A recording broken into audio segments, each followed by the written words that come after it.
So Tanisha तू सुद्धा तशीच आहे, चार्मिंग आहे, हॅपी गो लकी आहे, प्रत्येकांसोबत मिसळून जाते आणि सगळ्यात महत्त्वाचं म्हणजे रोज वेगवेगळ्या प्रकारचे म्हणजे आता मला वाटते 8 ते 10 दिवस झाले ती सेटवर येते. रोज वेगवेगळ्या प्रकारचा भात ती बनवून आणते कारण तिला दुसरं काही करायला वेळ मिळत नाही. बिचारी वसई विरारला राहते, तिकडनं प्रवास करते, पण रोज कधीतरी वाटाणा भात, कधीतरी मसाले भात, चायनीज राईस सगळ्या प्रकारचे, पण आठवडाभर सुद्धा फक्त आणि फक्त राईस आणते सगळ्यांसाठी. म्हणजे मी ॲक्च्युली भाताडी आहे.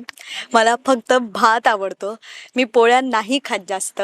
पोळ्या खाल्ल्या तर त्या अशा तव्यावरून आलेल्या असल्या पाहिजेत तेव्हा मी खाते, अदरवाईज मी भातच खाते. सो माझ्याकडे भाताचे वेगवेगळे प्रकार असतात. कधी पालक राईस, कधी फ्राईड राईस, कधी नॉर्मल खिचडी, कधी लेमन राईसच काय, किंवा कधी व्हाईट राईस विथ सम भाजी किंवा दाल, असं सगळं मी फक्त भात आणते. म्हणून इथे सगळे मला आल्यानंतर एकच प्रश्न विचारतात, आज कोणता भाताचा प्रकार आहे? मग त्यांना मी भाताचा प्रकार सांगते की मी यात काय काय टाकले. मग ते असं म्हणतात, अरे वा वा वा वा वा वा.